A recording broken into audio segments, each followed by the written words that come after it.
Seguimos en nuestro poliedro, damos vuelta nuevamente el poliedro porque tenemos tanto para compartir, tantas cosas lindas para contarles.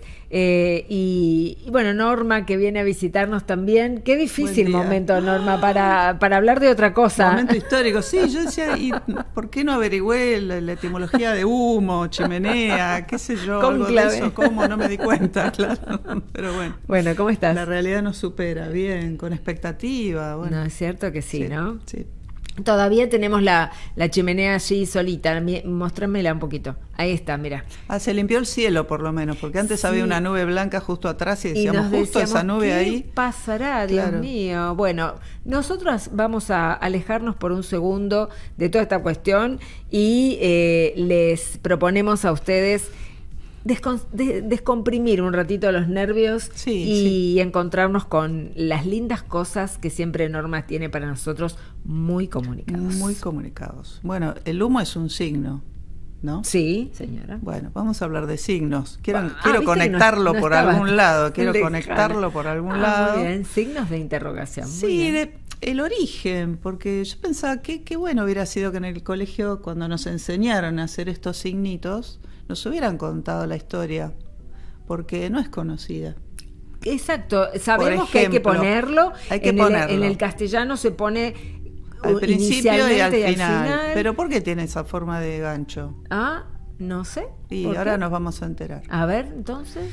La cosa viene, como casi todo, de la Edad Media, cuando los amanuenses escribían y había una pregunta, una oración que en realidad era interrogativa. La forma que tenían en ese momento de explicar a quien leía que era una pregunta era escribir después de la oración la palabra cuestio. Para los que están escuchando por radio, cuestio con Q. Con Q, sí. De ahí viene question en inglés. Sí, o cuestionario. Cuestión es una palabra. Cuestionamiento, todo eso con C en nuestro castellano. De ahí viene viene todo de cuestio. Perfecto. Como ya hemos hablado otras veces, los amanuenses querían ahorrar tiempo, porque todo se escribía a mano, todo el tiempo, espacio, ¿no? Ganar tiempo con el papel también. Claro. Entonces, ¿qué empezaron a hacer? Se pusieron de acuerdo y en lugar de escribir cuestio, 7 letras cada vez que era una pregunta, empezaron a abreviar con la Q y la O. Y ya quien leía entendía, porque lo habían aceptado, que eso si era había una pregunta. Q y una O al lado, esa oración previa era una pregunta.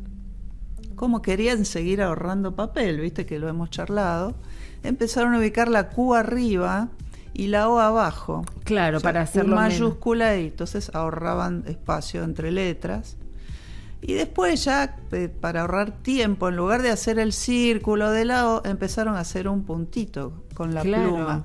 Y de esa Q mayúscula arriba y el punto abajo, se terminó transformando en esta especie de ganchito, que es el signo de interrogación hoy. Así que sorprendente saber que ese ganchito que hacemos, ese signo, viene de una Q abierta y una O. Mira vos. Y podemos seguir con el signo de exclamación. Que es parecido, fue algo parecido también. Vamos a la que sigue. En Roma tenían una interjección que era io, I latina O, que era para expresar alegría, admiración, sorpresa. Entonces también ubicaban esta I y esta O después de las oraciones para marcar que esa oración previa se leía con cierta entonación de admiración. Para ahorrar, todo acá viene para ahorrar, comenzaron a escribir la I arriba, la O debajo, y la O, igual que en el caso anterior, se terminó convirtiendo en un puntito. Por lo tanto, cuando escribimos el signo de exclamación, en realidad estamos escribiendo una I latina. Y una O chiquita. Y la O chiquita que quedó reducida a un puntito. Claro, nosotros entonces en la lengua, no sé cuántas, la verdad que no sé si te pongo en un brete con esta pregunta. No, porque ya sabía que me lo ibas a preguntar y ya lo averigüé. Bueno, dígalo usted entonces. En el siglo XVIII, en España, los estudiosos de la gramática de ese momento decidieron que como había oraciones que eran muy largas y no quedaban claro, o sea, llegabas al final y te dabas cuenta que era una pregunta. Claro, después de haberla leído que todo. era mejor, en principio, agregarlos al inicio también invertidos, cuando era una oración larga. Después, claro, porque hay que diferenciar, ¿empieza o termina esta oración? Es cierto. Entonces, para oraciones largas se propuso que se empezaran a usar. Después ya directamente se dijo, no, usémoslo para todo. Bien. Por eso en castellano usamos en el inicio también, y hay otros idiomas como el inglés que mantienen el solo al final. Claro, los anglosajones mantienen el final. Y yo no sé qué otros idiomas usan como nosotros al principio y al final. Eso no sé, lo sé. Pero por lo menos inglés y castellano tenemos sí esa diferenciación, porque la idea surgió en España. Claro, sí, y lo invertido en el inicio, claro, como también para diferenciarlo de otra manera de los de cierre, ¿no? Claro, sí, así obviamente. Que por ahí vienen estos signos que usamos habitualmente, y el origen son letras, en realidad. Mirá vos, qué bárbaro. Sí, sorprendente. Nunca me lo había imaginado. Viste, yo tampoco, así que... Está bien, hay que saberlo. ¿Y otros signos? Otros signos, traje alguno más. El signo igual, que también son cosas que aprendemos y las usamos, y hasta a veces en algo informal ponemos igual. Bueno, esto le pasó a un matemático galés, que ahora vamos a ver una imagen, para los que están viendo tele. Ahí está, Robert Record, que era galés. Y bueno, era matemático y escribía libros sobre matemática, obviamente. Y los escribía a mano, porque en 1500 no había mucho. Bueno, la imprenta estaba, estaba ahí, sí, pero no era común tener no era tan común, pero bueno, como fuera, él explica en uno de sus libros, en 1557, que era muy tedioso, dice él. Es muy tedioso estar escribiendo a cada rato, esto es igual a... Claro. Se cansó y dijo, ¿qué puedo hacer para no estar escribiendo todo el tiempo es igual a, es igual? Y dijo, no hay nada más igual que dos líneas paralelas. Entonces él empezó a hacer dos líneas paralelas reemplazando a es igual a. Dicen que estas líneas eran 5 veces más largas de los que usamos hoy, como para que se notara bien que eran dos paralelas. Y bueno, cuando algo se inventa tiene que mostrarse. Claro, era como mucho más contundente. Después se fue achicando. En el momento que él lo planteó en sus libros, el resto de los matemáticos le dijeron, no, Robert, la verdad no cierra esto, y no pasó nada. En el siglo XVIII también alguien con luces recuperó esta idea del bueno de Robert, y se sumaron y se universalizó. ¡Qué bueno! Así que gracias, Robert. Gracias, Tarde, Robert, pero el agradecimiento merecido. Sí, obvio, lo usamos muchísimo. Muchísimo. Más de lo que yo me gusta, pero bueno, es así. Pero la bueno, vida. Por lo menos a mí me gusta para matemáticas, está muy bien, para poner en una redacción igual con... Y así, salvo que sea tomando apuntes, a mí me ayuda. Para uno, pero no para compartir. Pero bueno, imagínate en matemática, los cálculos y esas cosas, y estar poniendo es igual a... Creo que de ahí vino el fastidio de Robert, y lo bancamos. ¿Qué otro signo tenemos? ¿Qué otro signo hay? A ver. Ay, qué suspenso. Ahí está, el asterisco. Que durante tanto tiempo fue parte de nuestra signitura, digamos, de nuestro grupo de signos, pero que lo empezamos a usar mucho más ahora con los celulares, con marque asterisco, ponga asterisco. Bueno, contanos. Un poco eso, cuando hay que marcar algún número, marque asterisco, bueno, hay que buscar dónde está el asterisco. Y en los cositos, si quiere escuchar de nuevo el menú, ponga asterisco, un asterisco solo. Bueno, esto viene también del latín, de la palabra asteriscos con K, que es el diminutivo de estrella, o sea, estrella pequeña, estrellita, aster, astro, por ahí podemos imaginar que viene el origen. ¿Qué pasaba también? Se usaba, los amanuenses lo usaban mucho, para marcar, tenían un error, hacían un asterisco, hacían una estrellita, dibujaban algo parecido a una estrellita, la repetían abajo. Esto que hacemos de acotaciones al margen o un error, lo que hacemos en los celulares, por más que hay maneras de corregir el mensaje, si todavía no lo leyeron y ya los mandaste, se puede modificar, se puede editar,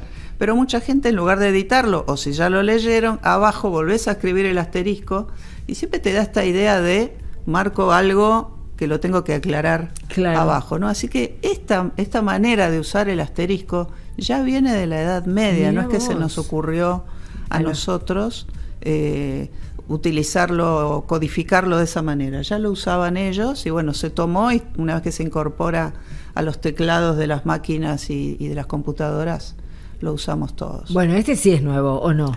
¿Sabes qué? La arroba. La arroba no, tampoco es nueva, nada es nuevo, no hay nada nuevo bajo el sol. Por eso es lo llamativo de estas cosas.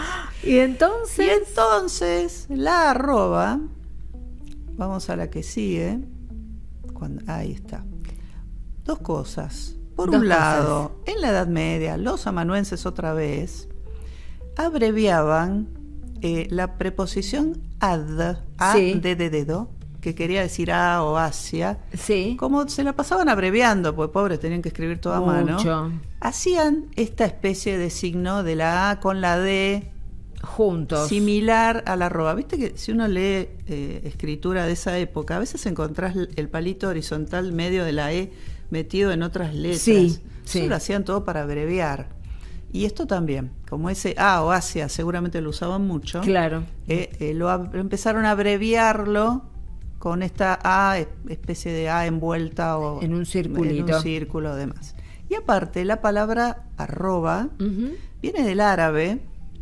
Cuando estuvieron en España, se empezó a utilizar, viene del árabe arrub, que en España la usaban también en la Edad Media como una medida de peso y de volumen. Bien. Entonces, este signo empieza a relacionarse con la palabra arroba. Y mucho más acá, en 1971, Ray Tomlinson, cuando empiezan a trabajar, todavía no. Nos pasamos, chicos. Quedémonos con Ray. Ahí está, gracias. Cuando empieza el tema de los correos electrónicos, para poner digital, las direcciones, Ray, que era ingeniero, empieza a buscar un signo que sea conocido, que esté en los teclados, pero que no se use en los textos o en programación habitualmente.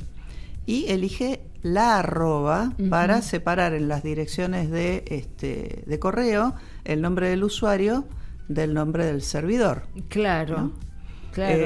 Y ahí empieza a utilizarse muchísimo más este signo que viene, como les digo, de la Edad Media, el grafismo y el nombre también de la Edad Media, pero en España. Así que miren la historia que tiene. Claro. ¿Y sabes cómo arroba se dice la palabra arroba en italiano? A mí me resulta muy graciosa.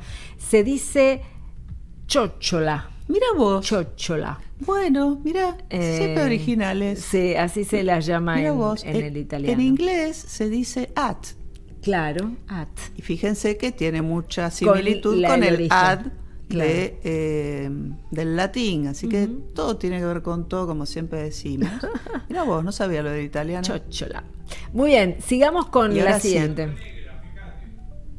El numeral, esa es otra. Marque numeral para volver al menú anterior. Claro, y vos decís, en el momento de nervios decís, ¿cuál es el numeral? ¿Cuál es el asterisco? Te agarra como la locura, después decís, pero si yo sé que es este numeral. Sí, yo sabía. Pero te agarra como, los lentes. Cierto. Es así. El asterisco. Vamos a la que sigue. Sí. Ahí estamos. Ya en un momento. Ahí está. Todo bien. Muy bien. También se le llama almohadilla. Nosotros no, pero bueno, tal vez en otros lugares. Claro, porque parece como una cuadrille. O hashtag también, sí. Hashtag en inglés, y nosotros que nos gusta tanto usar el inglés. Sí, tal cual. Decimos muchas veces hashtag. El numeral. ¿De dónde viene esto? Esto viene en 2007. Tenemos ahí la foto de Chris Messina, también era un ingeniero.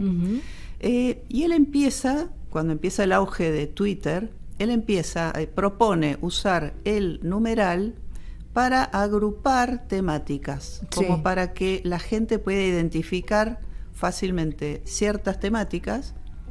Por ejemplo, hoy sería chimenea, numeral cónclave, numeral Papa Francisco, ¿no? Pero temas que están hoy en agenda Y la gente ingresaba y ingresa a Twitter, y gracias a ese numeral, todas las notas, noticias, posteos, comentarios, lo que fuera que tenían o tienen ese hashtag o ese numeral, se encuentran más fácilmente porque se agrupan de alguna manera. Claro, entonces claro. uno escribe y salen.